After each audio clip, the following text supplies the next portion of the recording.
Welcome back to the Mark Cox Show, and our in-studio guest is first-time author Jack Klobnack of Mr. and Mrs. Medal of Honor, and we also have in the studio Andy Limbaugh. He's my co-host, my co-pilot here for the next 40 minutes. And before we get going, I've got to take care of some business. Hey, watch the Mark Cox Show live on the Granite Transformation Studio Cam at 971talk.com/Cox. Log on to our website or use your mobile device to join the daily live stream and watch the show. It's the Granite Transformation Studio Cam at 971talk.com/Cox. You can always get the full podcast at 971talk.com/Cox. And he had a question.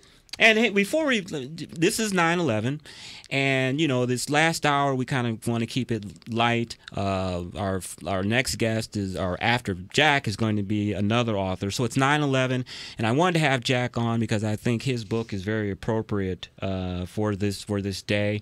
It's a very patriotic book, and so Andy, you had a question for Mr. Klobnack? Yeah, I do, Chris. Mm-hmm.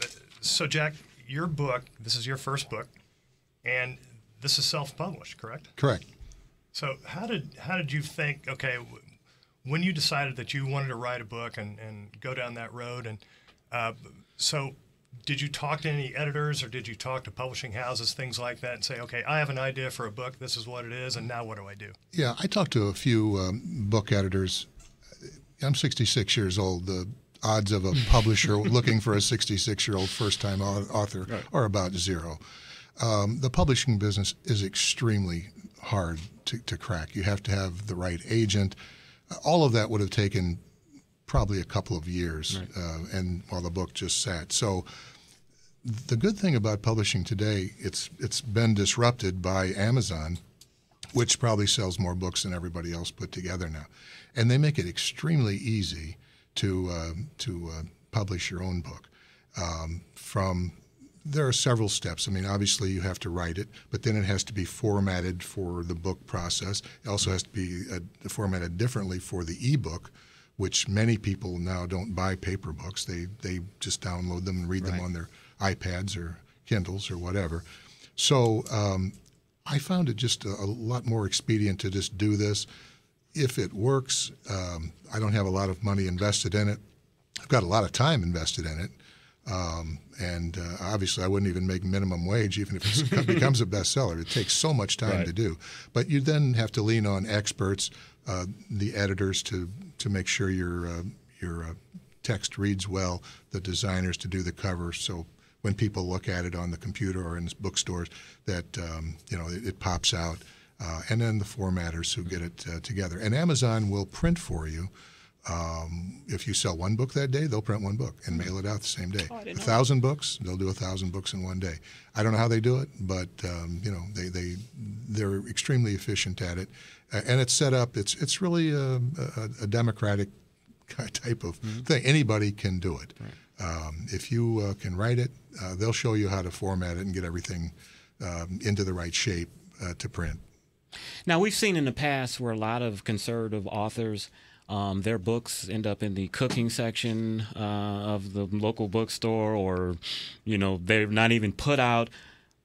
What have you found as a conservative author? Have you experienced any of that, or people don't want to take your books, or people saying this is violent, we don't want to review it or something? Well, I've been told that like the Post, for example, doesn't like books with guns. I don't know whether that's true, but the person who told me that, says, well, do you really need guns in this book? And I said, well, the guy's a sniper. We probably need at least one. Exactly. So, but this is probably not the kind of book they're going to review anyway. So, and just for the record, I'd be happy to be in the cooking section. Right. If you think I can get in there. So where is your book widely available? I mean, can I go to Borders? Can I go to? Locally, it's in Afterwards Books in Edwardsville, a few other little small places, but it's not in any of the big places where, unless you show up with a big publisher, they're not going to put you in a bookstore. So the best way to get the book is just to go on Amazon.com or Amazon Kindle, and I've priced this book extremely inexpensively. The paperback book is $9.99, and that's a 6x9 size, so it's the same size as a regular hardback cover. And I would have made it less, but they tell you pretty much what you have to charge because of the printing and mailing. And then if you want to just download it, it's $2.99. Right. But if you have Amazon Prime, you can get it for free. Now, Jack, did you serve in the military? I did not. No. Okay. I was wondering, did you have to do a lot of research on Travis Novak? Was it very exhaustive, or you just were like, you know what, I got a good story to tell and I can put it out there and I don't really need to do a whole lot of research? You know, so many books that I read, and even some of the big thriller authors, they drive me crazy. They'll say, well, you know, he was coming up on a building and he wanted to see what was on the other side, and he called a guy he knew and he moved a satellite over. And I'm thinking, you know, that takes an act of Congress. That just doesn't happen. Right, so what I promised myself, if I said something happened, it either has happened in the past or there's the capability that it could happen. Everything is explained. Some people in the reviews on Amazon have, a couple of people said, you know, it's kind of like Tom Clancy, where he goes a little bit overboard with explaining how technology works. We invented this entire facility that they put out in the desert that Travis Novak is assigned to man, and you know, I made up all of this stuff, but it's all off the shelf. It all could work. It works in other things, and people say, "How did you think that up?" I don't know. I just thought, what would you need to make this happen? And then I figured out how to make it happen. So give us your day-to-day. I mean, did you work on this every single day for hours? I mean, did you like, I'll work on it next month? Not really. Over the last year, I'd say till I got it ready to publish, I'd spend a couple hours a day just going through it. The way I write a book, Chris, is I'll write chapter 1, then go back and go through it. Then I'll write chapter 2, but then I'll go back to chapter 1 and read both. Then 3 back to 1.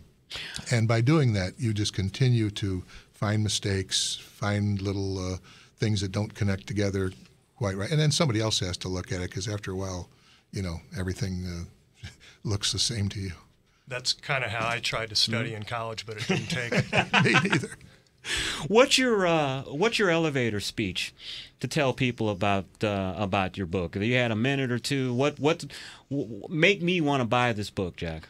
Well, it depends, I guess, who I'm talking to, but I'm not a pinko commie lib. I understand. So what I tell people, you know, who are used to, and it's like so many things in the entertainment business, they tend to be run by liberals. Right. So it's no surprise that most of the heroes are liberals, and the bad guy's always the conservative. And I didn't really write it with a conservative slant. I just wrote it down the middle. And I tell people, say, well, it's a book for conservatives. And they really go, you know, I didn't really see any slant. I mean, it's just sort of, you know, right down the middle, which was what I tried to do. I tried to also, there are a couple points in the book that I think that will come through to you. How will future wars be covered when war becomes digitized and it's instantaneous, and, you know, battles are there? And in this case, this Travis Novak wins the Medal of Honor. Generally, it takes 18 months for an investigation into that. Well, he gets the medal in the book like within a couple of months.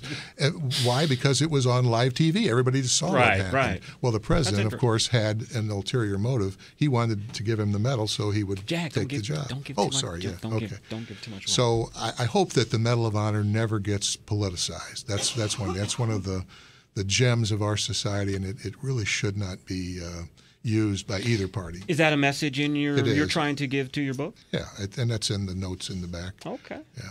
Excellent. Go ahead, Andy. Yeah, Chris, we got a few seconds. Go for it. Jack, I just wanted to kind of add something here, and it's not really political, but it's about, you know, the conservatism and what conservatism stands for, and you as an individual and your successes.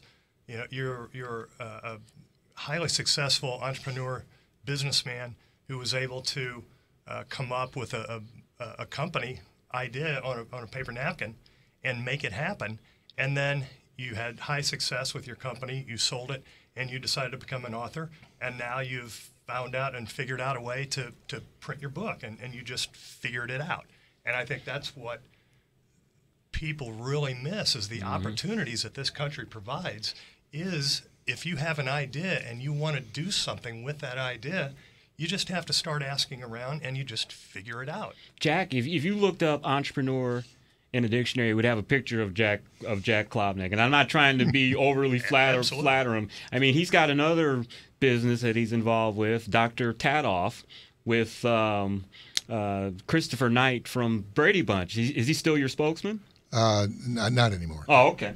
Yeah. We'll talk about that some other He's a nice fellow. He's a nice fellow, but yeah. So it's always just looking for opportunities. You know, you would never. Did you ever think that you'd be in the tattoo removal business? No. But you see so many of them that. Yeah. People are going to sober up. I wanted the website to be like howdrunkwere.you.last-night.com, but it was already taken. Well, my thing is when I see this, and I'm like, when I see women with tattoos on their breast or showing, and I'm like, do you realize one day you're going to be like an 80-year-old grandmother with a tattoo on your neck? It's just how are you gonna look? And they're gonna look fantastic. Okay, all right. You got a tattoo on your neck, Liz? No, okay. But I do have tattoos. So, but in defense, there's probably some I could stand to get rid of. So. Okay. Well, that's another show. Yeah. But you mentioned figuring things out, and that's exactly what you do. You sit down, you figure it out. I remember one time we had come up with a way to take these lasers, and they were huge pieces of equipment, cost about $600,000, wow. and we wanted to move them from place to place. And this very famous ophthalmologist wrote an editorial saying, "These people are crazy. You can't move this delicate piece of equipment." And they obviously have no idea of physics or biology. And I said, yeah, well, that's probably true. Right. But when my staff came and said, what are we going to do? I said, we already sold it. We have to figure it out. Right. And we figured it out, got it approved by the FDA. And when the guy saw it at one of the conventions, he said, oh, yeah, well, like this, sure. Necessity is the mother of invention. You will do what you have to do. So do you miss business? Or I do, Chris, twice a month, the 1st and the 15th. I love that. Hey, that's our author, Jack Klobnack, with the book, Mr. and Mrs. Medal of Honor. Jack, where can people find the book, and where will you be signing copies? Okay, Amazon.com. Look for the Kindle location or the print book location. Afterwards Books in Edwardsville on Vandalia.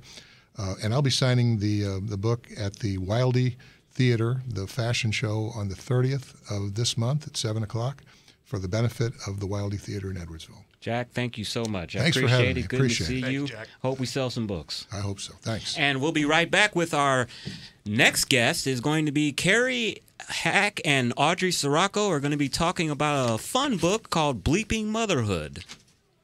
Good job. Your beady eyes that can cut me in two, and I just can't let you be. Well, it's a free for all and a hard to say. This is the Mark Cox Show. Stakes